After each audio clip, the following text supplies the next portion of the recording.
Okay, thank you. Now, welcome everyone to today's panel discussion on the occasion of the Turning, the Turning, which is on at Gallery Lane Cove. And this particular panel is about immersive environments and the multi-dimensional work of Transderm. So we have with us here today quite a number of the Transderm artists. So we begin with Chris Bowman and Anita Kelly, who are both, the lead artists of Transderm. Thanks for putting your hands up. We also have. I'm not Anita, by the way. So Chris has been working in media arts for a very long time. He and Anita are Sydney based. He is also a designer, a writer, and he's got a background also as an academic in media arts and installation, media sculpture, film, light, animation, and photography. So across a whole range of media arts. And we have next to him Anita, who started off ages ago in printmaking and drawing, but she's made the crossover many years ago to electronic media arts, also both as an artist and as a producer. And next to them on the screen, I'm not sure how it's showing on your screen, we've got Rachel Walls. Thank you for joining us. Rachel Walls is an animator, designer, editor, academic, and artist, and she currently teaches at Charles Sturt University. And then we have with us Holger Deuter, whom I wasn't expecting to join us, all the way from Germany, where it's past 1 a.m. in Germany. Thank you very much for joining us. Holger, do you want to just introduce yourself very briefly? Well, very briefly, I'm an artist, a media artist. I'm working in different areas of media. It's in virtual reality, animation, immersive environments, partly together with Roger, with online jamming several times, and also sometimes in comic arts. So I'm engaging in different sections and areas, and it's my thing to express myself in the form of arts in any kind, I would say. Yeah, I'm not a writer. I'm not a writer. Thank you. Thank you. And then we have with us today's co-moderator with me, Dr. Deborah Turnbull-Tilton. Deborah is a lecturer of media arts and curatorial at UNSW Faculty of Arts, Design and Architecture. And she's also a new media arts curator. And then finally, we have with us Roger Mills, who has a very interesting background. He's a classically trained musician, a self-taught improviser, and he is also an honorary researcher at the Creative and Cognition Studios at the University of Technology, Sydney. So these are all our wonderful panelists today. And now, before we begin, I want to first of all acknowledge the Camaragal people as traditional owners and sovereign custodians of the land on which Gallery Lane Cove is situated, and we extend our respects to all First Nations people. Also, our thanks to Create New South Wales, because the project, The Turning at Gallery Lane Cove, is made possible by their annual organisation grant. So thank you to Create New South Wales. Now, for the benefit of those who haven't been able to visit the work at the gallery, we are going to do a video walkthrough. Just bear with me for a second.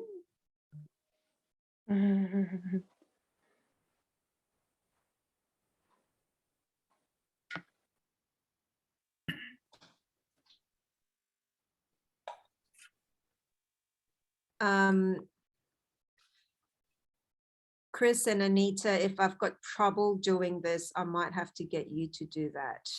Yep. That's okay. Just 1 second while I do some maneuvering. Just bear with me, everyone.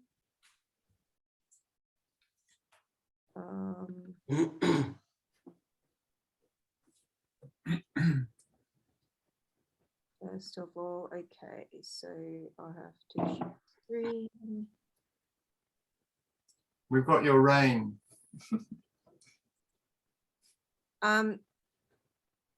Chris, I think I have to get you to do it. Okay. Okay. Yeah. All right. I'll Make you go first. Yeah. okay. Start to share screen here, and I'll get the through up. Yeah. There we go. Yeah.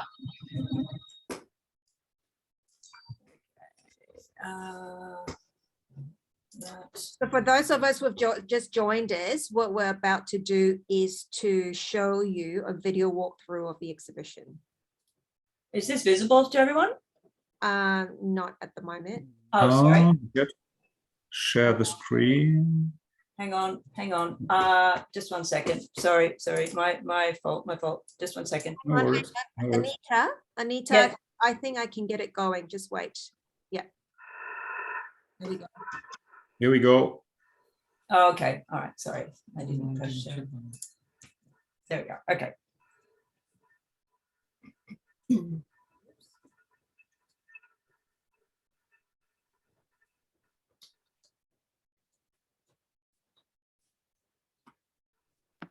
Is there any sound on it? Or No, I don't hear sound at the moment. We weren't playing the sound, Roger, because of the technical issues with Oh, it. okay. Yeah. Possibly, yes. But I can hear the sound though. Can you not hear the sound? Yeah, it just Zoom's doing weird things to it, which is a shame. Yeah, I think the Zoom seems to. So I'm going to stop share. Do you want to try giving it a shot again, Anita and Chris? Well, it won't be any different in terms of sound. I mean, it's to do with Zoom and the way it's sort of not reading frequencies. Okay, let's just try it one more time. Thank you for your patience, everyone else. So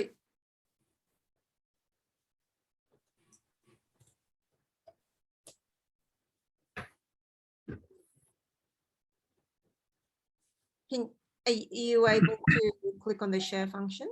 Oh, okay. Yeah, no, we can play that. Yeah, that's fine. I'll do that. Share and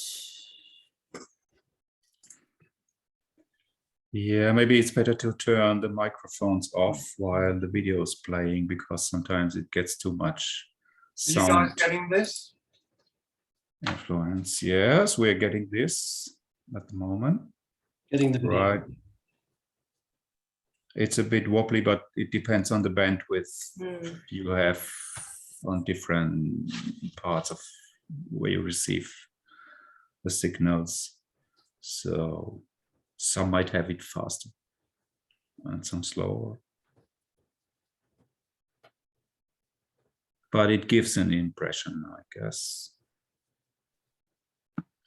Maybe we can leave a link on the chat page to where the video Right. might be for anyone who Right, I think that's a Yeah, great. That's a great idea, Roger. that's exactly right.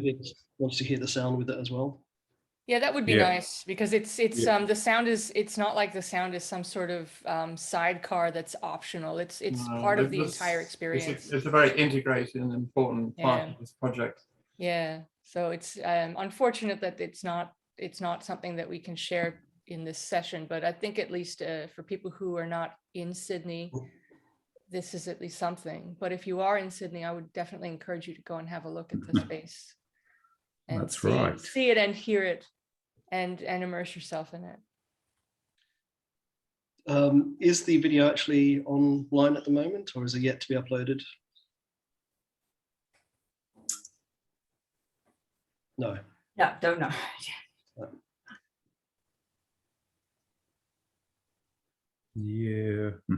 Okay, well, maybe could upload it after this and provide a link to Rachel to add to the Gallery Lane Cove landing page for the exhibition. Yeah, that would be Yes, and to Holger as well.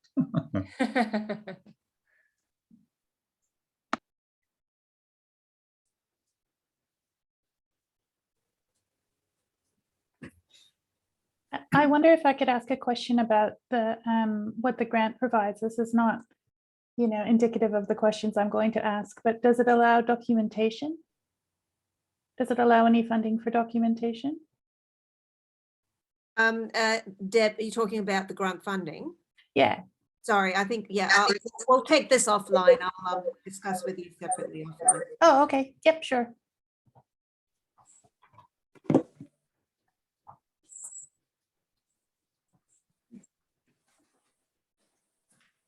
We're looking into this beautiful sonnet box, which is a small mechanism that requires a kind of individual sort of front-on viewing.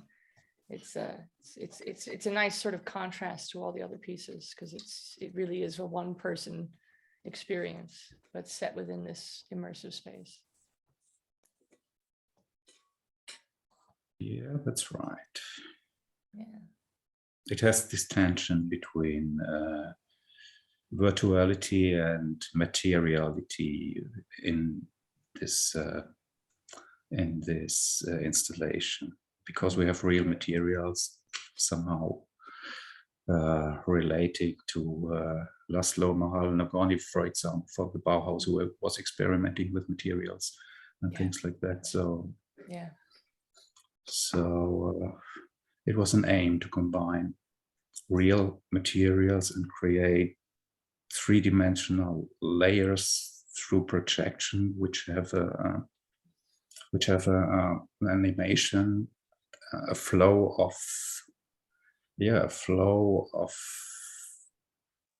how can I explain?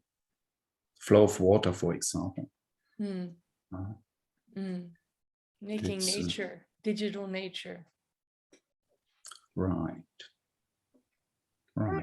Well, thanks for that. And I hope most of you who have joined us for a while, that you managed to actually get a sense of what the exhibition about. But as we said, if you're based in Sydney, we do encourage you to visit the space, because it is meant to be experienced in person. It is, as the title of this panel suggests, an immersive environment that's created, specific to the gallery site. And so now we will begin the formal part of the panel discussion, and I'll invite our co-moderator, Dr. Deborah Turnbull-Tillman, to begin with a few questions for the panelists. Deborah, over to you. Thanks, Rachel, and thanks for pulling us all together. This is an amazing crew of people, and really shows the way that you've built up and developed Gallery Lane Cove and Creative Studios. I've seen you do this over a few years now, 5 or 6 years, and I'm never not impressed with your work. So well done, and thank you for the invite today. So my questions have a lot to do with the work that I've seen come out of UTS, and that I've seen come from Chris predominantly, but also Roger.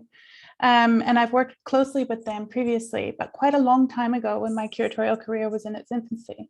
In fact, I would say that you were quite supportive of me in terms of developing my own kind of voice, or my own kind of stride in the area. And I wanted to ask you about a few things, but I wanted to start slowly so as not to terrify the audience. So in keeping with the theme of the panel today and the talk today, can you, Chris and Anita, talk a little bit, and others as well, if you want to come in, or if you want to invite others in, about the role of immersion in your work, and perhaps define it for others? Do you want to? Look, it's one of the foundational. It's one of the foundational touchstones that we have in our work, and it's a bit of a driving force in the sense that we are really working with situated media. So it's new media, but it's in a situation, and in that situation, whether it's a gallery or a historical building or the space that it's occupying, the idea is for the visitor to move into that space, experience an otherworldly experience, and there's all kinds of different concepts involved in that, from embodiment to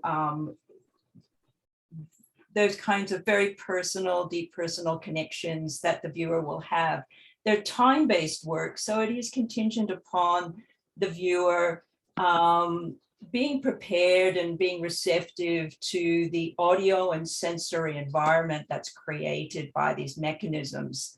The pace of the work is deliberately quite contemplative, although, as you'll see in the video, we also create moments of time where there are serendipitous occasions within the work where things are disruptive as well.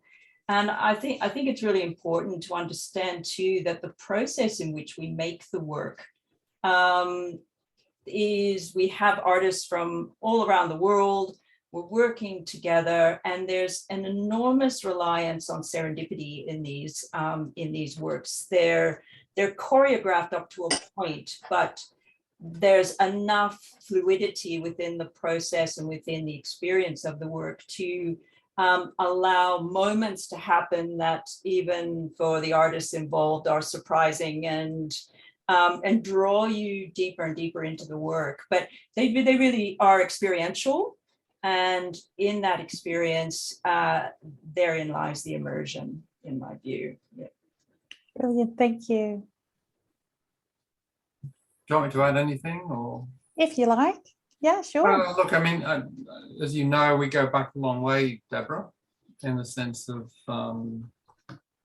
you know, I mean, this whole dialogue around immersion is a complex one, depending on what forms of immersion we're talking about.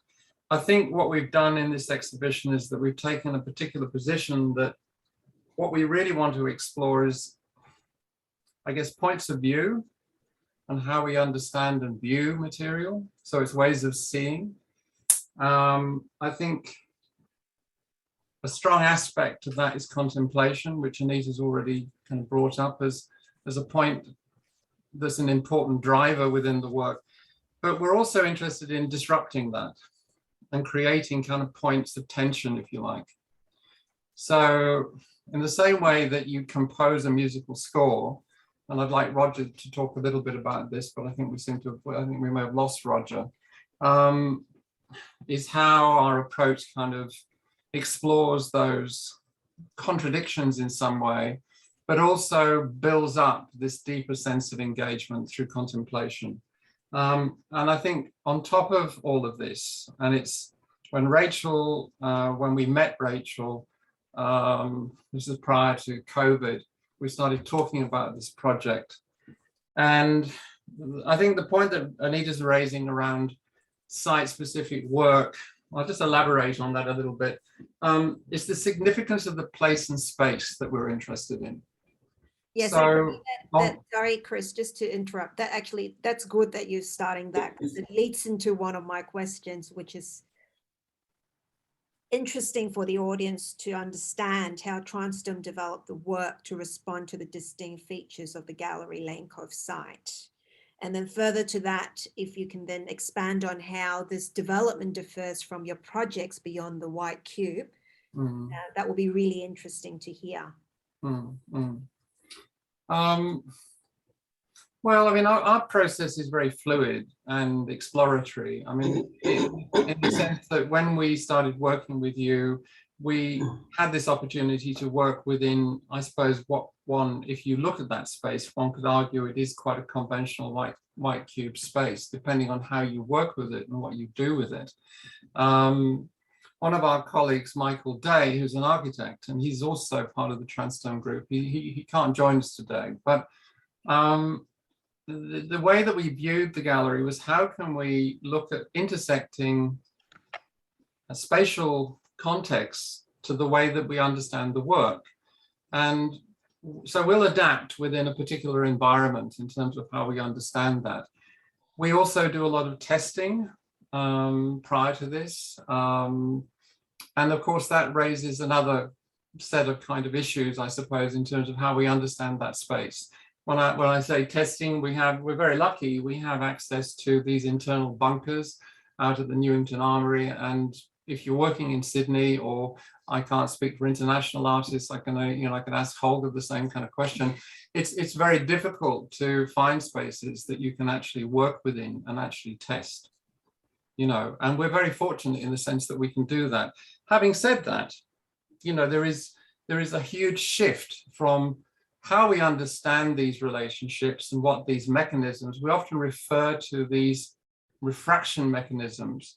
And I think one of the points that Holger made, and I'm just going to go back into this, is that we do pay homage to artists such as Moholy-Nagy and the Bauhaus. You know, there's a very long tradition here that we're kind of building from.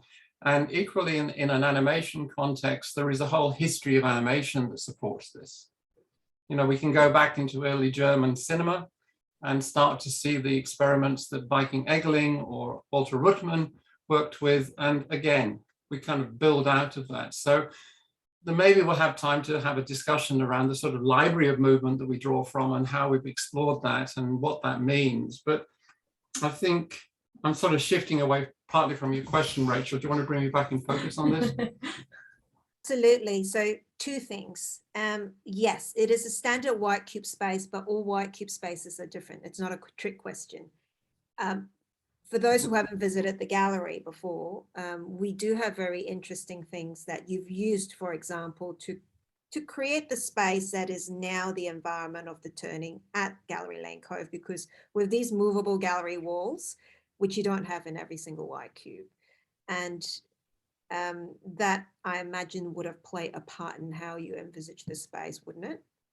Yeah, look, it was an interesting process we went through in terms of conceptualizing the space, and after taking many visits to the gallery and seeing how you had configured it for different shows and getting an understanding as to how the walls worked. And for people who aren't able to visit Gallery Lane Cove, there's a series of internal movable walls and panels, but they have they're not, it's not a case that you can just put them anywhere you want. And they run on tracks, and some of them are fixed in positions and they rotate.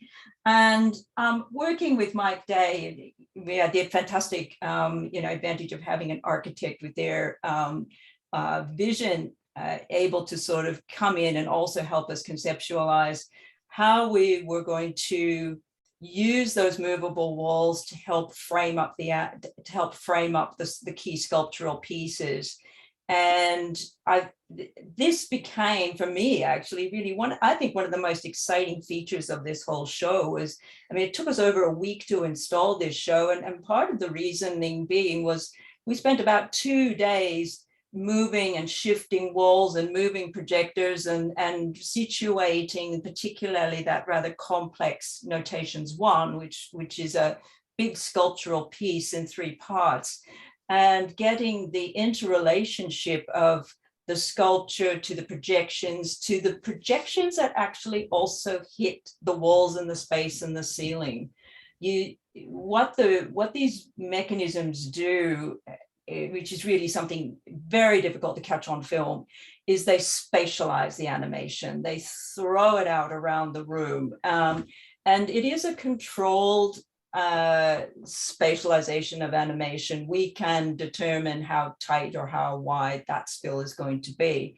And working with our artists, there were very conscious decisions made about how the animation was going to move beyond the mechanism onto the floor and the walls and the ceiling, and moving the walls around in terms of framing up that animation space was really quite critical and actually really exciting, because most of the time we're working with historical buildings where the reality is you can't touch a thing, you can't move anything, you can't even drill into the wall because it's historical.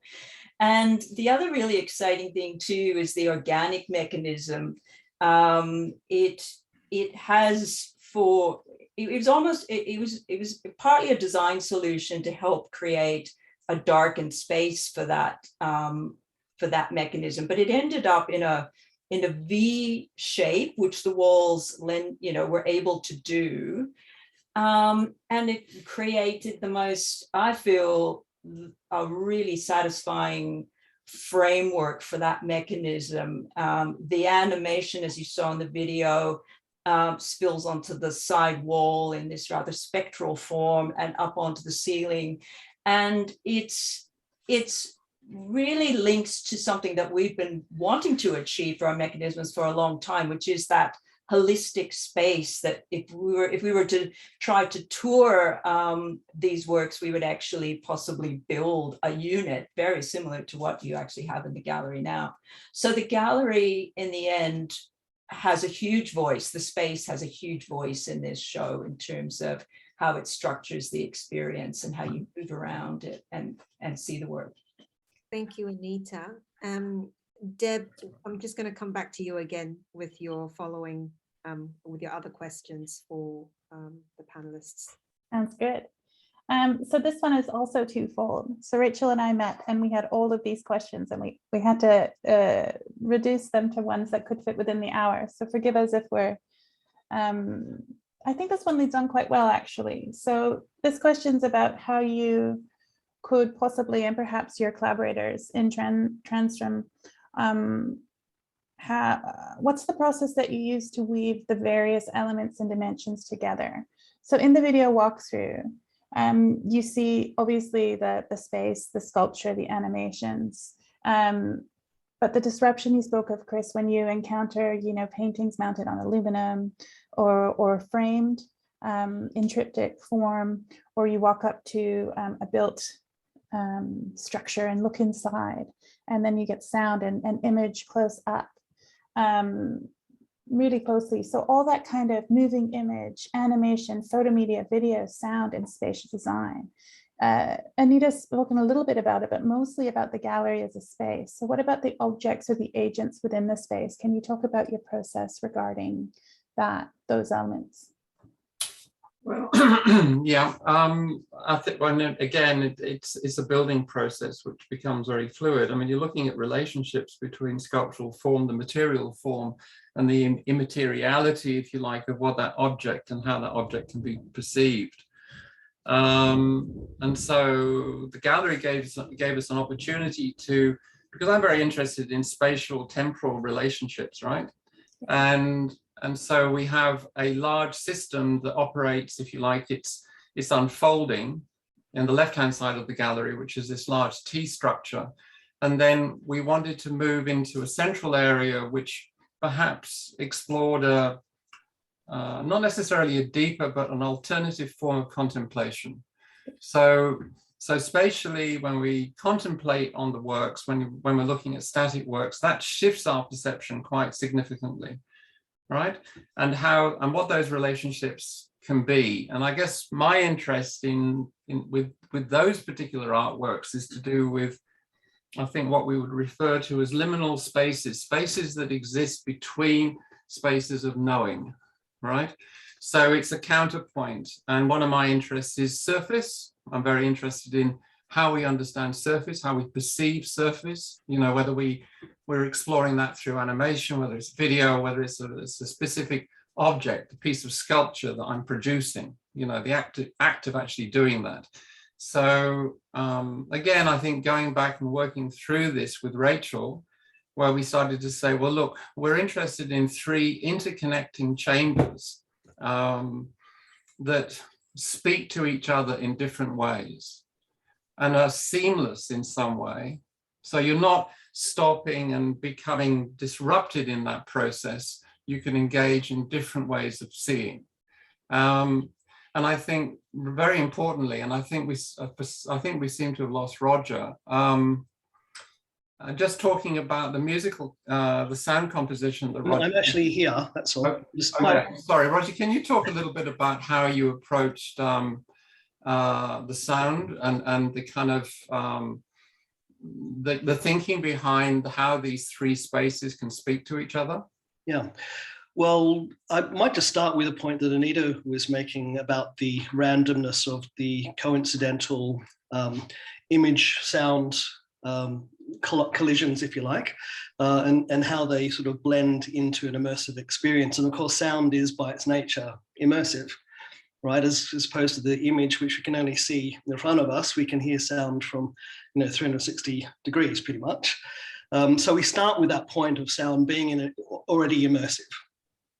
In terms of the production and the collaboration, I at least worked with Chris and Anita and the 2 Rachels on the concepts of the work in terms of the sonnets, the Rilke sonnets, but also the nature of river and water and flow and those sort of aspects of the work that's always been present in Transderm works, really.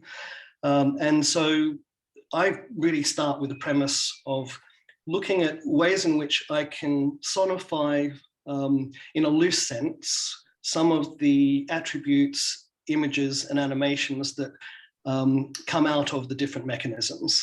So the mechanisms are built, but of course the animations are what really make them come alive, and what really speak to the stories or the narrative underneath those mechanisms. With this particular work, I approached it because it was going to be in three different spaces, but within the same space.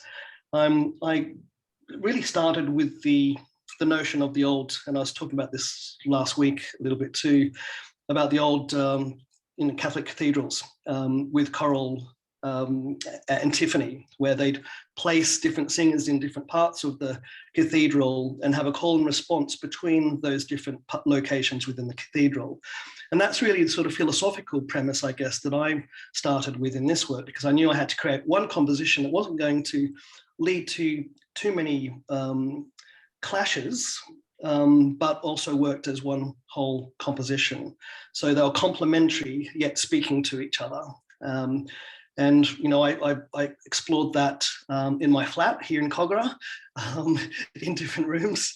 I handed it over to Chris and Anita, and they explored it within the chambers. But ultimately, each of the spaces that we had to, let's say, test or trial the sound were completely different to Gallery Lane Cove. And so we were always aware that what we were doing in terms of trialing the sound might sound different in Gallery Lane Cove. But the one thing that I, in visiting Gallery Lane Cove was, I had an understanding of the acoustics. I did all the sort of things that a sound artist would do, sort of click fingers and talk in the space and just get a sense of the reverberance of the space and how sound might act within that space. So I guess I had that in mind with the ways in which I was mixing the work. So I wasn't adding too much reverb, because I knew that there was going to be a certain amount of reverb within the work already, in terms of the reverberant space. And so in terms of creating that overall sound design, I had those three principles in mind, that is of antiphony, spatialization, and the actual narrative of the work itself. I don't know if that answers the question. That's brilliant. Thank you, Roger. That's fantastic in terms of that major component that gives you that sensorial experience of immersion as well, I imagine. Yeah, and I mean, indeterminacy as well has always been, fascinating to me. As a previous university lecturer in sound and music design, John Cage and that whole notion of random events creating new experiences each time you might hear a composition. His 4 minutes 33 was an example of that. And I think that's one of the things with the Gallery Lane Cove pieces, where the turning, is that each time you visit the space, you will hear a slightly different set of audio events because of this randomness on which they're played out. That's fantastic. Now, Rachel or Holger, did you want to add anything to what Roger and Chris and Anita have said about the materiality and the way it's all weaved together, the different components of the work is all weaved together? That was directed at you, Rachel Walls. And Holger. Either or. So it's also, there's other parts to the question, like, where do you begin from? Is it interdisciplinarity, or do you all work separately and come together? Roger spoke a little bit about the way that he conceived the sound and the way that he tested the space, and then he handed it over to Chris and Anita, and then it was tested out in different ways in different spaces in its conception. So if you wanted to talk about starting points, or if you wanted to extend from what Roger and Chris and Anita have said, that's fine too. So Rachel, you can start if you like. Okay. I guess that what happens with Transderm is that many artists will not only work separately, but draw upon experiences where we have also come together. And we come together for those prototyping sessions where we explore the materiality of these mechanisms as we're designing them. So say, for instance, for that organic piece where the animation is primarily noted on the ceiling and stuff, you know, that notation too is just something where we had spent time developing it before it became what it now is, where many people were together in a space in one of these bunkers, just sort of figuring out how it worked, because it's not just this idea of the meniscus and the tension in terms of the outcome, but the tension in terms of the fabrication, because what we're trying to do is say, how do we make animation that survives these sculptures? Because the animation is not just about making something, it's making something that can be seen once it goes through and onto these sculptures. And there's that, for me, this notion of like the destruction and the deconstruction of the work that's actually interesting, and it kind of goes back to like a Dada kind of thing, where you're just doing all this work and then it just gets erased in a way. But we do it together, and we share notes, and we exchange ideas, and we also give each other animation. Like if I make something and give it to another animator, they'll just do something with it and give it back. Or like this time I took a bunch of stuff from Holger, I folded it up like it was origami, and then I just did weird stuff to it. And it's reanimating animation. So we're like playing games with each other and riffing on each other's work. What do you think, Holger?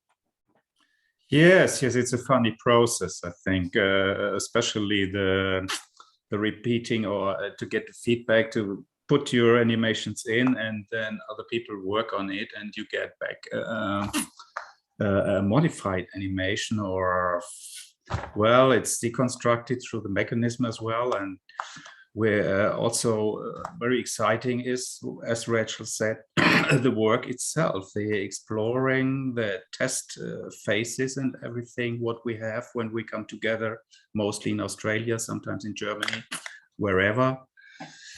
The materiality, the surfaces, what Chris has said. I remember in 2019, we had a visit from a professor from our university, from Kaiserslautern, who was working with smart materials and things like that. And we were exploring what we could achieve with this kind of materials, how fast they could react to change and all this kind of things. But then we find out, okay, they were a bit too slow in this case. So I always see these different levels. One side is the technical level, the materiality of the project, and the other side is the content, what we transport through the mechanism. And I think these things are somehow modulate, and they can be changed as well. So we can use the mechanism to transport a different content if we want to do this.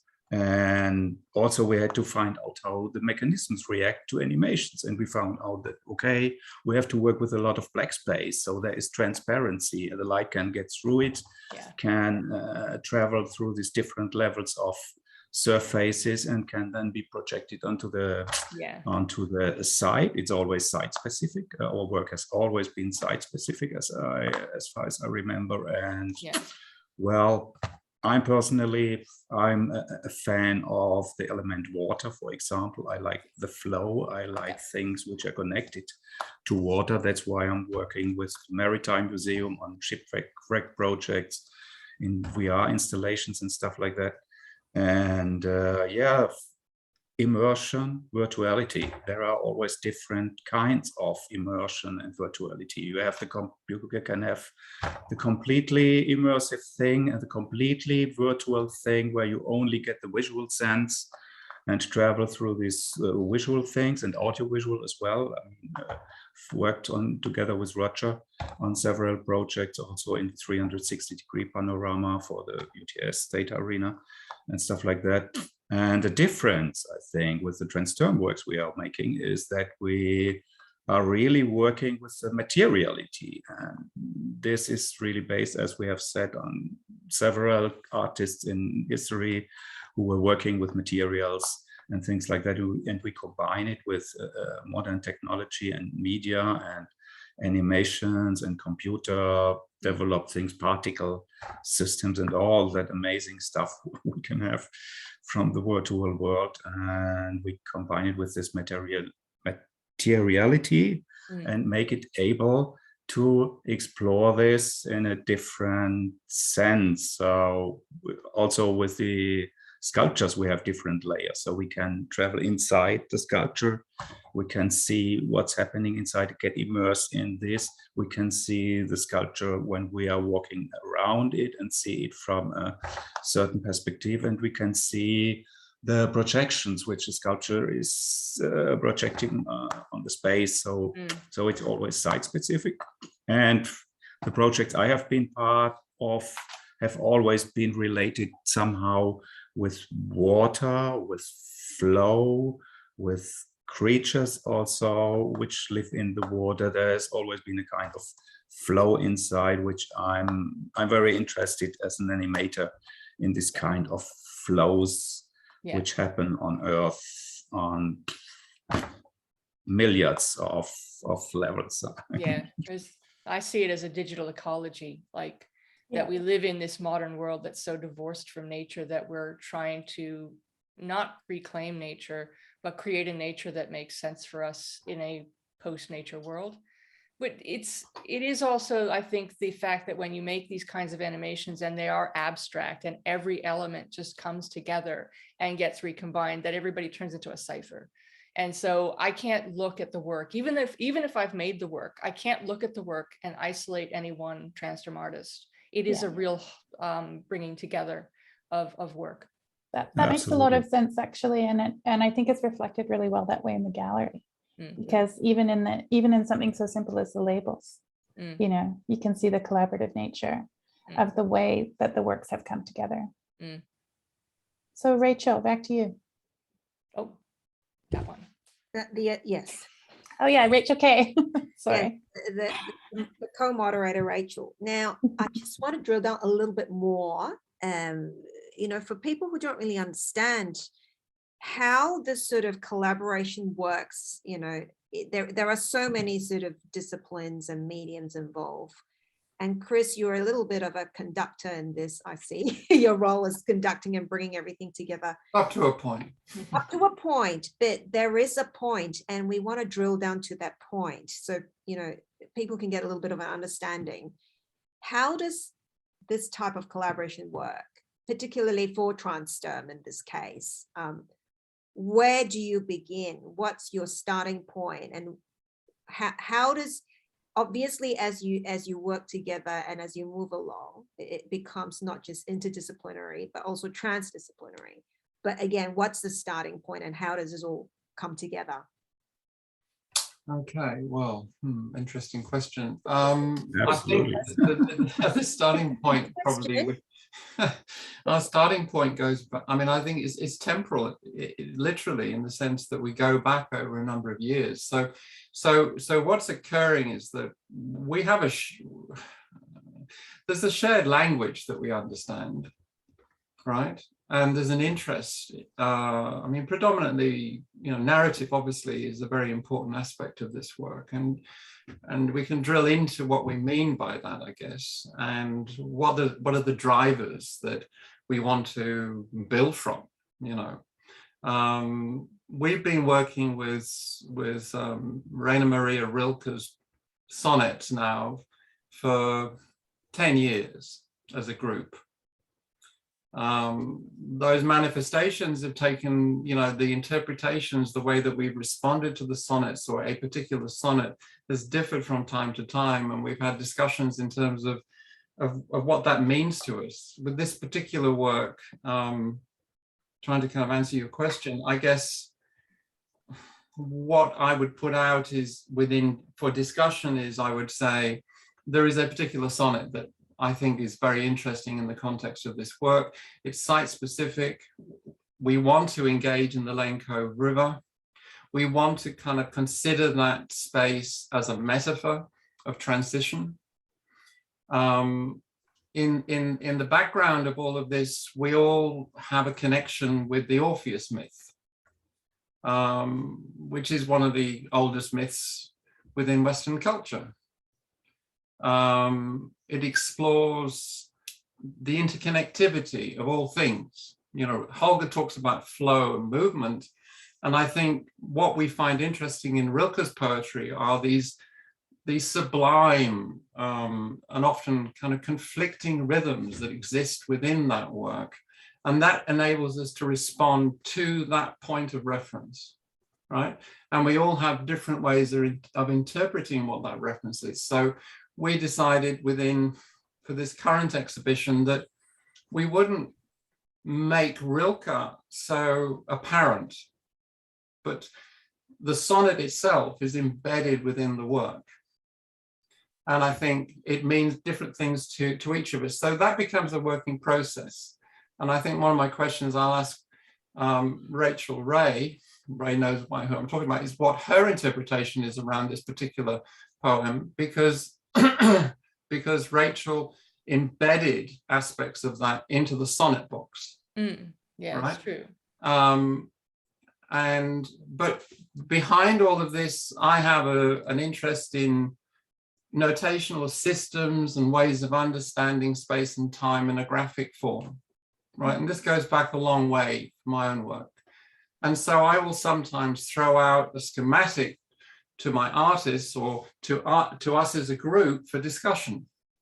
You know, we're all independent in that sense, and they will respond to that in some way. They'll kind of go, well, I don't know quite what he's talking about here or where he's going. And we're not really talking about a conventional storyboard, you know, we're talking about kind of triggers that kind of open up some sort of way of diving into that experience, whatever that experience is.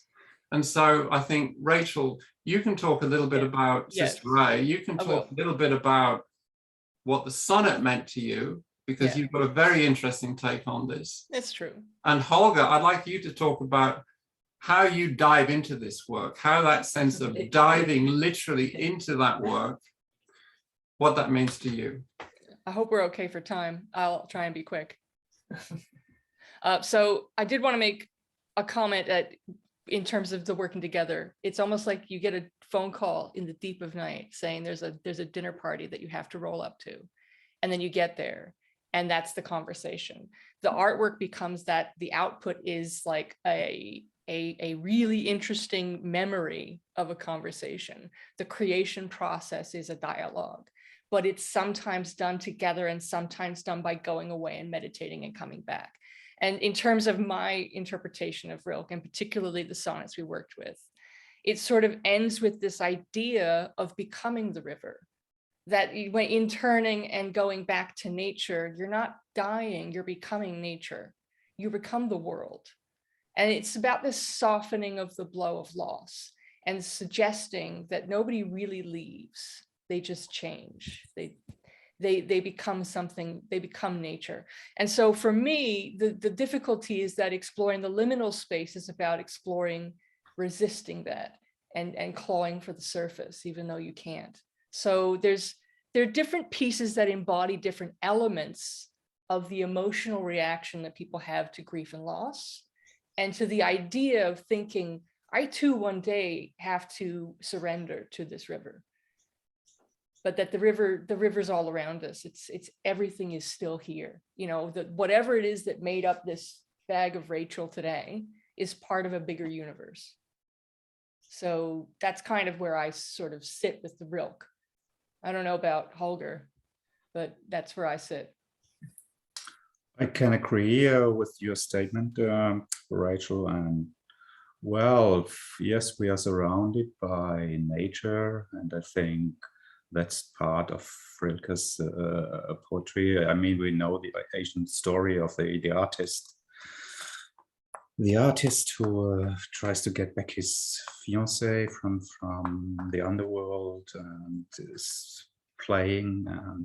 He is recommended not to look back when he has freed his fiancée, but he's looking back and that he's mistaken, then he's failing and stuff like that. So that's a historic, and I think we dived into this interpretation, moving from that point, from the nature.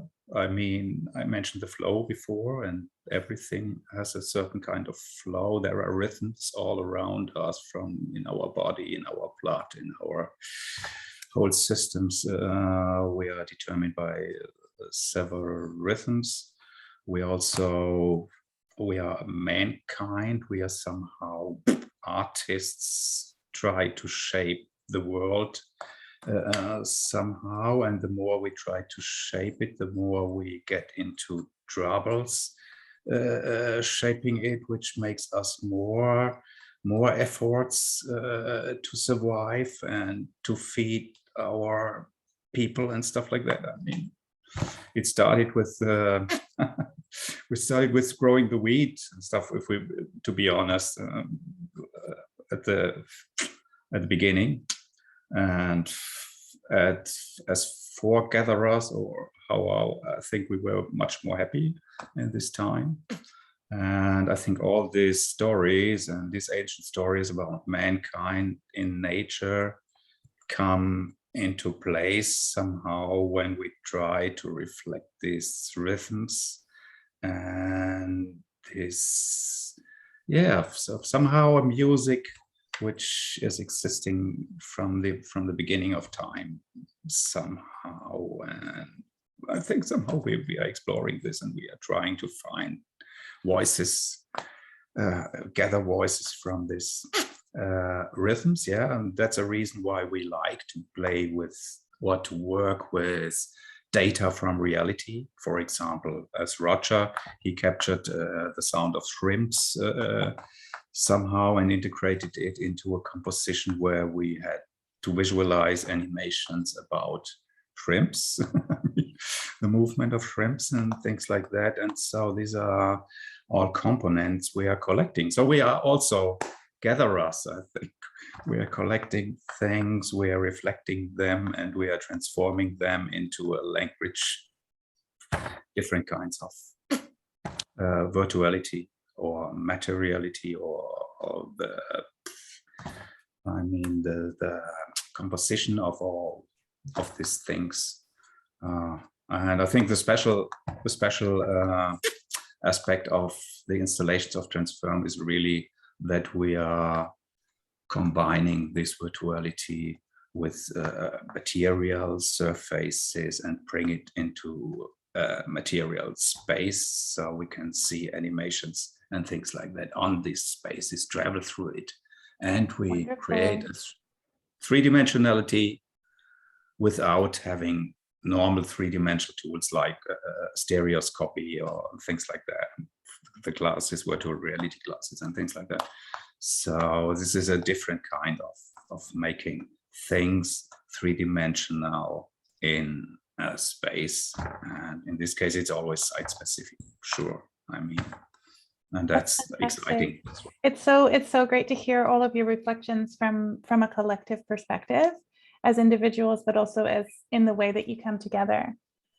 I had one more. In a lot of ways, I'd really love to leave it there because it feels quite fulsome, but I did have another question that I really wanted to ask, and I asked Rachel if I could sneak it in. It's a combined question, and I'm really curious about what was spoken about more in the beginning, and a continuation onto how you're making. So it's that question around animation and fine arts and the artist studio. So you've all spoken to the difficulty in finding a space to make an experiment, and then we all know that not every gallerist, director, and curator is as generous as Rachel. So finding a place to exhibit is also incredibly difficult. And I think that I'm curious about the difference between the spaces we've talked about, that kind of academic environment and approach, and the history then of those things, and also the artist studio environment. So you speak about the bunkers that you're working out at the Armory. And I wondered if you could talk a little bit about the definitions and also the tensions maybe between those spaces. Oh yeah, well, gosh, okay.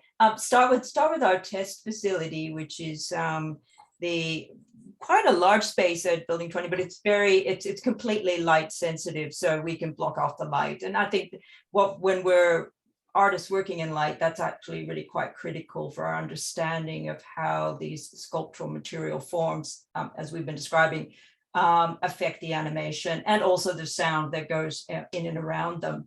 But I think if I understand your question correctly, Dave, it's really about that transition from the sort of more academic analysis of what these experiences are, and that transitions, how that transitions into more of a creative practice, and then the experience in the gallery itself.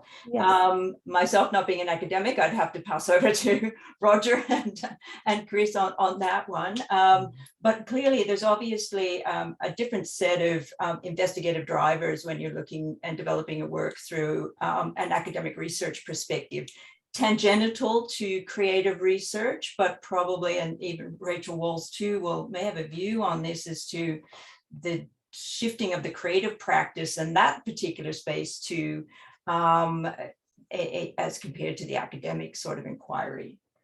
Rachel, do you want to comment on this?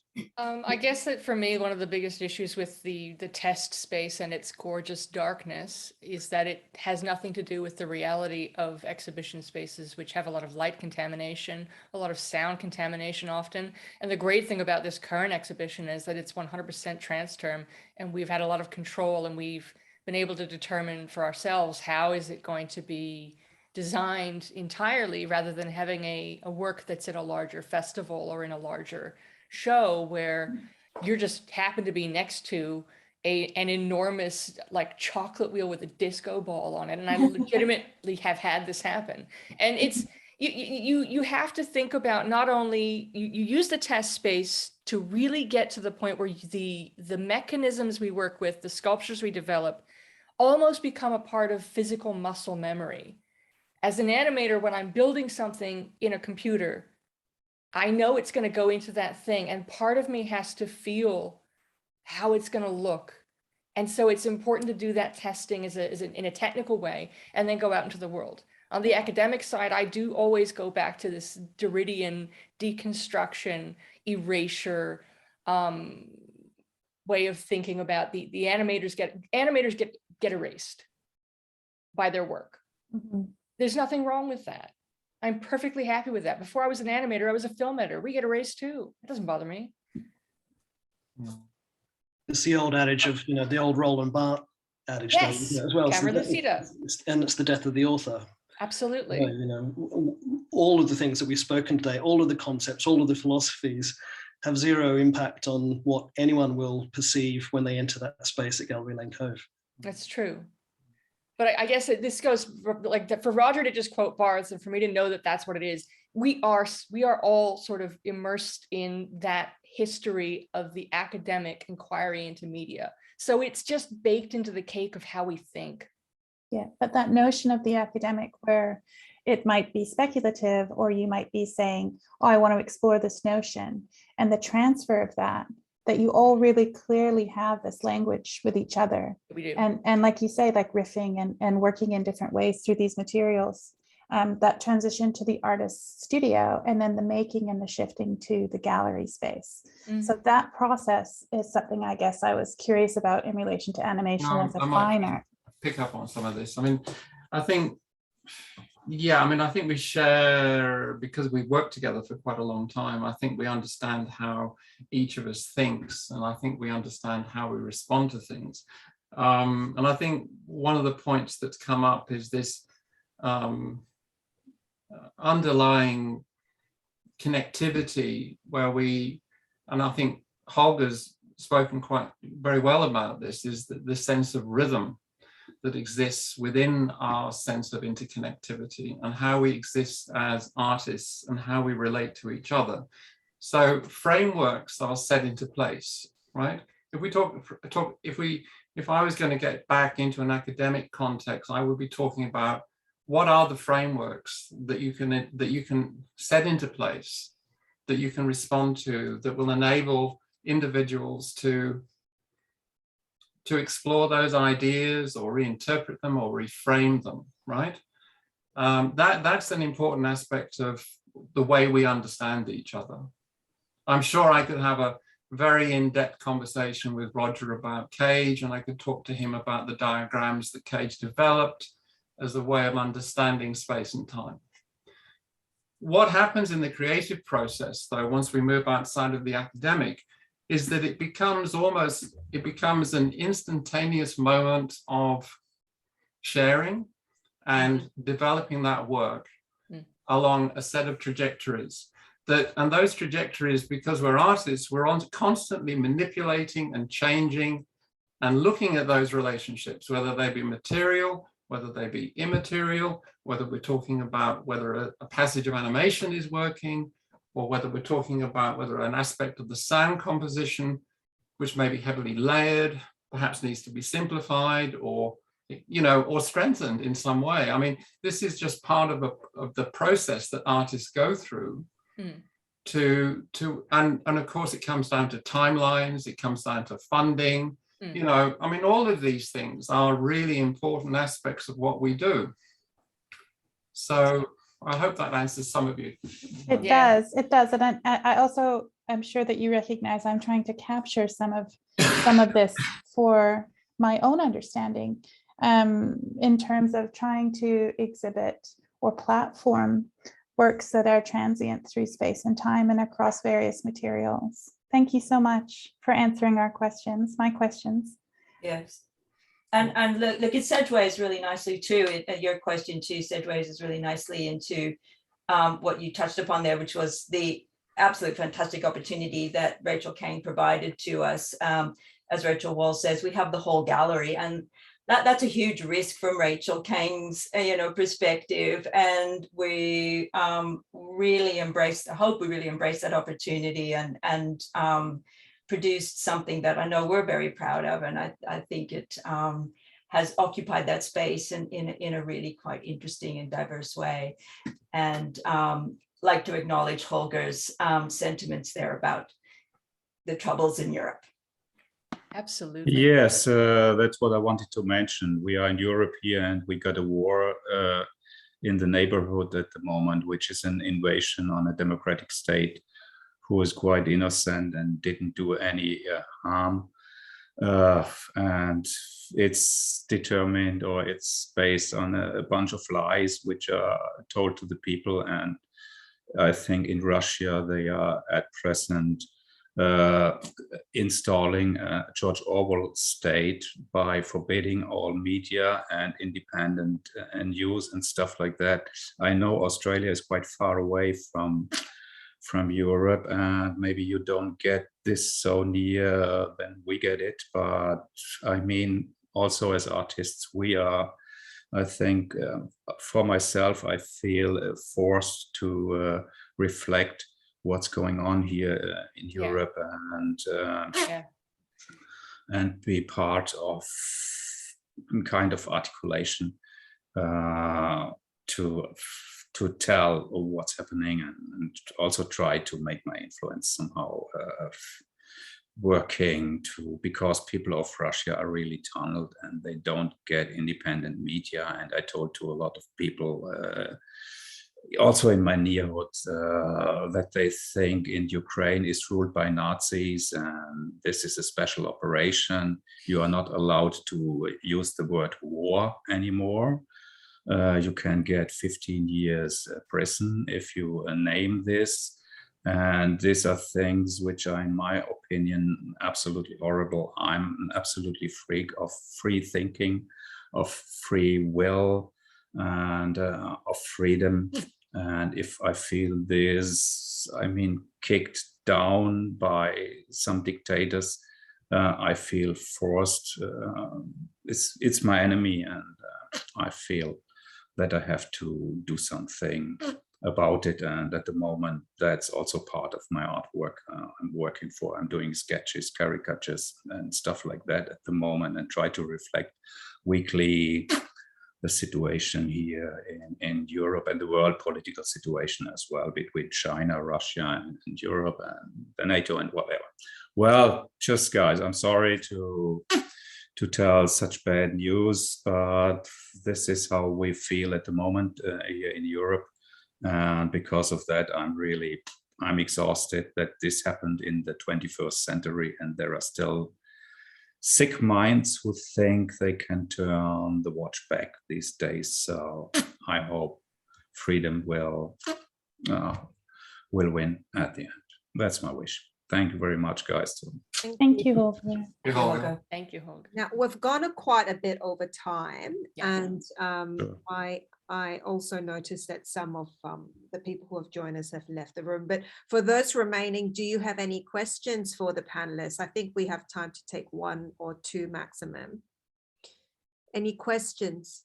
If you're a little bit shy about turning on your camera, you can type your questions into chat, and I can read it out to people.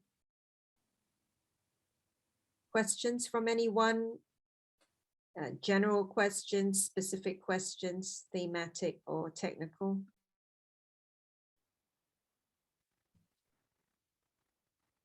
I have to say, it's nice to have an intimate gathering to revisit some of these points. I think that the questions don't have to be kind of at the same level that we've been asking. It can be any kind of question. Yeah, don't be shy. There is no silly question except the one you choose not to ask. Well, and I think most of us have been teachers at some stage, Yeah. so, or parents, so. Yeah. Both. So absolutely any question at all, you know, can be directed at any one of us.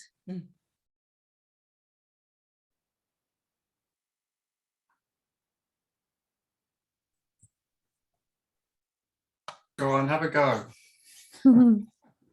Oh, there's one. There's one. Oh, it's a it's not a comment. question.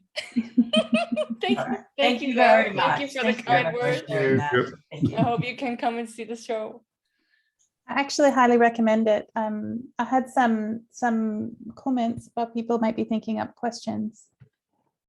And I really like the way that the show is installed and the way that Rich has broken up the space. And I understand that that's been a collaborative kind of effort. The sound is absolutely imperative, I would say. Yeah. Go to the gallery even to Just the hear the sound. sound. Yeah. And also the way that each space functions as a site for study, and iteration of those works and the materials being used. I think that would help the collaborative angle as well. For people to understand the collaborative angle is to see them situated in the space, the way that it's been designed to be experienced and on all levels across all the mediums. I think it's really important to go down if we can, people in the room. I agree with Rachel. Yeah. And thank you so much for the beautiful work. Well, thank you There's very a much question. for joining us. It's There's a fantastic to question. see you. and- Question, any reason for picking the sonnets to Orpheus as inspiration? Now, That's a is Chris that- question. That's a Chris. That's a Chris question. Sorry, can we just say that again? Sorry. Any reason for picking the sonnets to Orpheus as inspiration? Well, this goes back, for me, probably over 20 years, Rachel.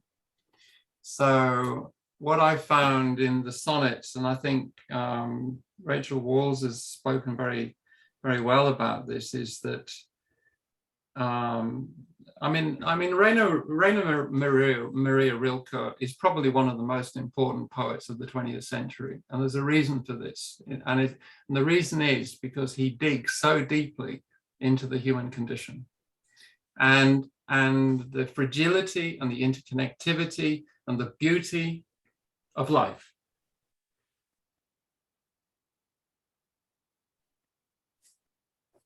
Absolutely. That's right. Bit of an emotional time. Yeah. But, But I mean, it's one of those things that does that, isn't it? It upsets me a it great does. deal. When Holger talks about, It's okay. It's okay. It's okay. It's an it's emotional time. it's And very, very distressing what is happening in Europe. It is very distressing for us all. yeah. That's right. And Rilke embodies an understanding of the way that we see the world and the way that we are. And I think we need to remember this.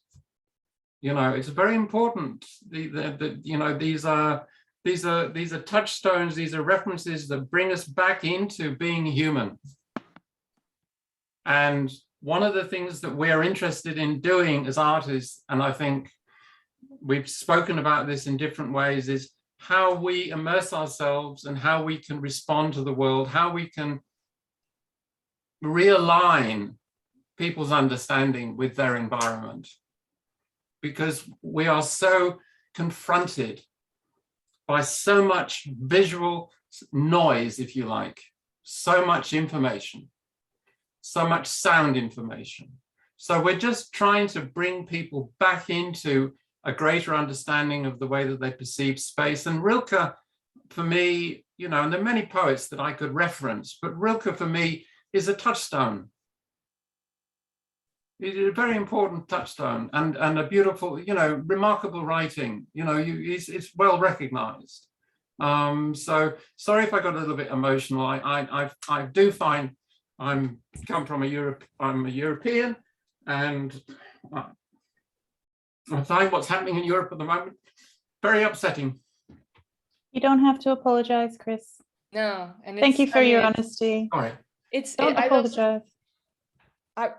it's interesting. I think what I want to add to what Chris has said is that when we make art in times like this, there's two ways to think about it. And one is that art doesn't feel like it's helping, but art is always there, and art is always what defines humanity. And when we look back through time and we look at what defines each era, it's the art that moves us through space and time. And Rilke's work is, to me, it's like an amazing little space in the Weimar space before things got really bananas in Europe the last time. Mhm. And so there's something about this moment that feels so challenging, but it's important to continue to remember artists like Rilke all the time. Well said, Rachel. Thank you. Yes, to say it with the words of Dean Welch, for example, the choreographer we have been working with together for a long time, and we will do in the future as well, I hope. We are disconnected somehow, and arts bring us back sometimes to what we really are, and it's trying to discover this sense of elementary humanity sometimes when we are really disconnected and we don't feel ourselves how we are and how we should be, how we want to be, or whatever. When we reflect about ourselves, I think that's our job as artists, and Mhm. I think we are all doing well in this sense. Agree. And to create beauty in this world as well. And it's an interesting point you made, Chris, as well as Holger, that when the exhibition first went up, it was around about the time the war first broke out. And I remember thinking, I want to share what we've been doing, this such beautiful exhibition. I want to put it on my Facebook page, and I want to, you know, tell people about it. But part of me was saying, what's the point of doing that? Like, and is it sort of wrong to do that because of all this darkness? But another part of me was saying, no, it's still really important for us to share beauty amongst the darkness. Because I think if we don't do that, if we don't, I mean, I'm sorry if I got quite emotional, because I was listening to Holger, and I have very close friends in Europe. You know, a very close friend of mine lives in Poland. He's a Swedish artist, and he talks to me on a daily basis.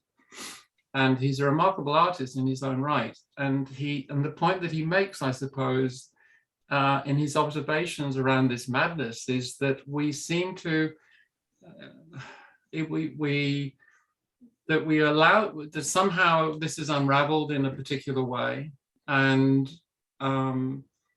yet, I guess his greatest concern is that we don't seem to learn through the process. And so as artists, if we can't put light, if you like, into that darkness, you know, I mean, there's a lot of talk around artists and the politicization and how we connect with the world and what that relationship is. But in this particular time of such uncertainty, and there is, when I talked to an old friend in England yesterday, and he pointed out to me that he lives about 8 miles away from one of the main observation data collecting centers in the north of England. Military. military. He's got 8 seconds if there was a nuclear. We too.